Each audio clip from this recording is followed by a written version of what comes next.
SR shopping mall తో సంక్రాంతి లక్ష్మి మీ ఇంటికి పండగ కళ సరికొత్త కలెక్షన్స్ మీకోసం ఎస్ఆర్ షాపింగ్ మాల్ అందరికీ సంక్రాంతి శుభాకాంక్షలు. Welcome to Suman TV. Pithikapura Sankranti మహోత్సవాలు పిఠాపురలో ప్రారంభమయ్యాయి. ముందే సంక్రాంతి వచ్చిందా అనే ఫీల్ అందరిలో కలిగింది. ఎందుకంటే సంక్రాంతి అంటే ఉభయ గోదావరి జిల్లాలు పెట్టింది పేరు. ప్రపంచవ్యాప్తంగా ఎక్కడున్నా కానీ గోదావరి జిల్లాలకు వెళ్ళాలి, ఆ 4 రోజులు ఉండాలి, అత్తగారింటికి వెళ్ళాలి, కోడి పందాలు చూడాలి, అవన్నీ కూడా గుండాటలు ఆడాలి. తర్వాత గంగిరెద్దుల ఇది.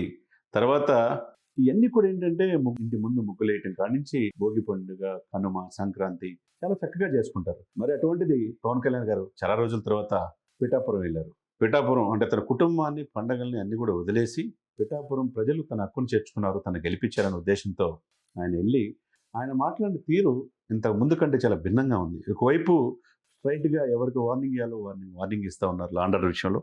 రెండో వైపు మన సాంస్కృతిక సాంప్రదాయాల్ని కళ్ళకు కట్టినట్టుగా చాలా చక్కగా చెప్పాడు. ఒక నటుడిగా, ఒక రాజకీయ నాయకుడిగా రెండిట్లో సక్సెస్ అయిన పవన్ కళ్యాణ్ గారు ఈ కొత్త సంవత్సరంలో సంక్రాంతి మహోత్సవాన్ని ఓనం కేరళలో ఎలా చేసుకుంటారో, అన్ని మతాలు కలిసి ఎలా ఓనం పండుగని కేరళలో ఎలా చేసుకుంటారో, ఈ సంక్రాంతి అనే పండుగని అందరూ కూడా అలా చేసుకోవాలని చెప్పేసి చాలా చక్కగా ఉభయ రాష్ట్ర తెలుగు ప్రజలను ఉద్దేశించి ఆయన చెప్పాడు.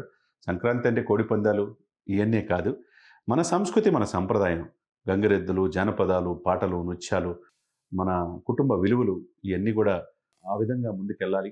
మన సంస్కృతిని మనం కాపాడుకోవాలి. ఇది ఒక పండగగా అందరూ కలిసి చేసుకునే పండగగా మారాలి అని చాలా చక్కగా చెప్పాడు. చాలా సంతోషం. ఎందుకంటే రావటంతోనే లంబాడి కళాకారులతో కరాచాలం చేశాడు. తర్వాత గిరిజనులతో ఆడిపాడాడు. తర్వాత అక్కడి నుంచి వచ్చిన తర్వాత కూచిపూడి, దింసా నృత్యాలు, తర్వాత చాలా చక్కగా అంటే కలిసిపోయారు వాళ్ళలో ఒక కుటుంబ సభ్యుడిగా ఆయన కలిసిపోయిన తీరు పిఠాపురం ప్రజలు ఎప్పటికీ మర్చిపోయే విధంగా ఉంది. పిఠాపురం ప్రజలు గుండెల్లో పెట్టుకుంటా అన్నాడు. పిఠాపురాన్ని శాశ్వత చిరునామాగా ఈ దేశానికి చేస్తాను అభివృద్ధులు అని చెప్పాడు. ఆ విధంగా ఇప్పటి వరకు ఈ 2 సంవత్సరాల్లో అభివృద్ధిలోనే కోట్ల రూపాయలు, వందల కోట్ల పనులు చేపిస్తా ఆదర్శవంత నియోజకవర్గంగా పిఠాపురాన్ని తీర్చిదిద్దారు. అందులో నో డౌట్ ఎట్ ఆల్. కాబట్టి ఆయన స్పీచ్లో మాట్లాడిన కొన్ని మనం ఒకసారి చూస్తే కనుక, గత ప్రభుత్వం 2019లో ఇష్టం వచ్చినట్టు వ్యవహరించింది.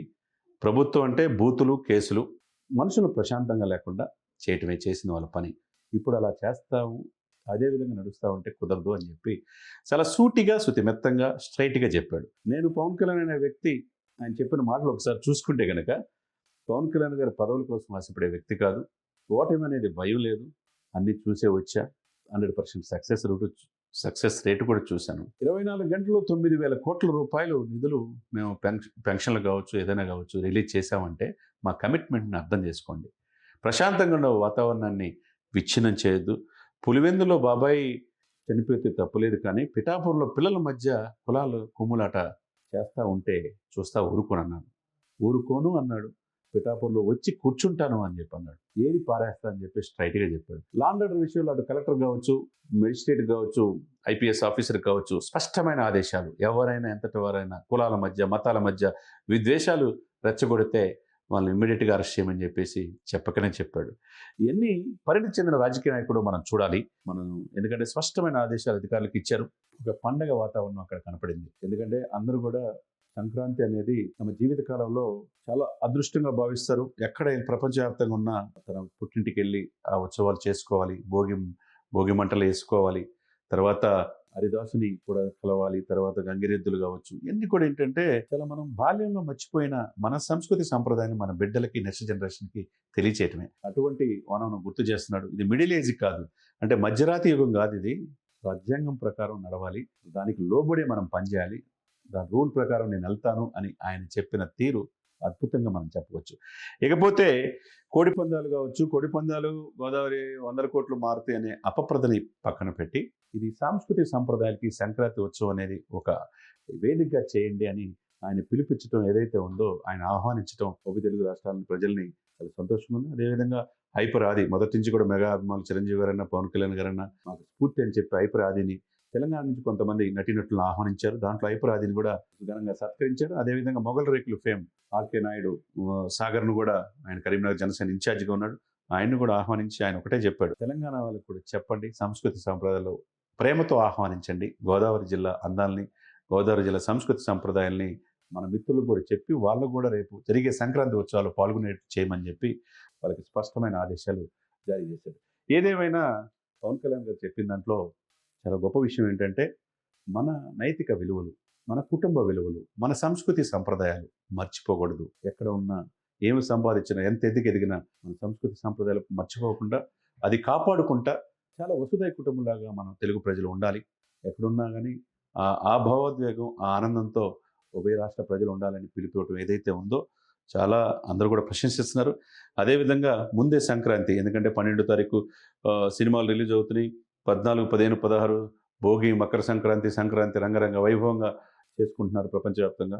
ఈరోజు డిప్యూటీ చీఫ్ మినిస్టర్ గారు రావటం, పిఠాపురం ప్రజలు తన ఇంట్లో ఒక అన్నగా, తన ఇంట్లో ఒక తమ్ముడుగా, తన ఇంట్లో ఒక పెద్దగా వచ్చినట్టుగా అందరూ కూడా చాలా స్వాగతం పలికారు. మనం కూడా ఎప్పుడు తెలియదు, పిఠాపురం మహోత్సవాన్ని పీఠికాపురం సంక్రాంతి మహోత్సవం అంటారండి. దానికి పేరు పెట్టి శాశ్వతంగా ఇలా పండగ వాతావరణంలో చేసుకోవాలని ఆంధ్రప్రదేశ్ ప్రజలకి అందరికీ కూడా పిలిపించారు. అదేవిధంగా 4 దశాబ్దాలు అనుకున్న చంద్రబాబు నాయుడు గారి నాయకత్వంలో ఈ కూటమి 15 సంవత్సరాలు ఉండబోతుందని స్పష్టమైన ఆదేశాలు జారీ చేశారు. బెదిరిస్తే బెదిరిపోవటానికి ఇక్కడ ఎవరు లేరు. స్పష్టమైన మెజార్టీతో మేము ఉన్నాం.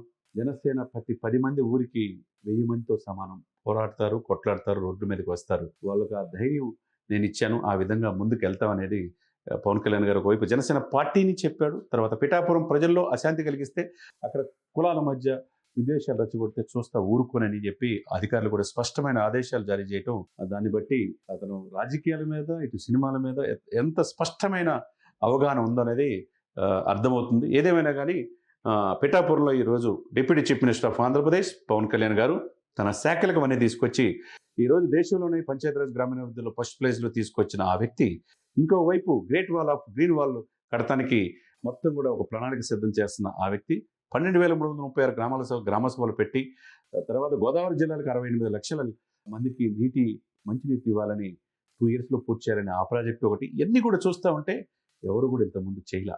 ఏ డిప్యూటీ చీఫ్ మినిస్టర్ చేయలే, ఏ మంత్రి చేయలే. ఒకవైపు పాలన మీద పొట్టు సరించాడు, ఒకవైపు పార్టీ మీద పొట్టు సరించాడు. ప్రజల్లో గుండెల్లో చిరస్థాయిగా నిలిచిపోయే విధంగా ఈ రోజున ఈ యొక్క పీఠికాపురం సంక్రాంతి ఉత్సవాల్లో ఆయన మాట్లాడిన తీరును బట్టి అందరికీ అర్థమవుతుంది.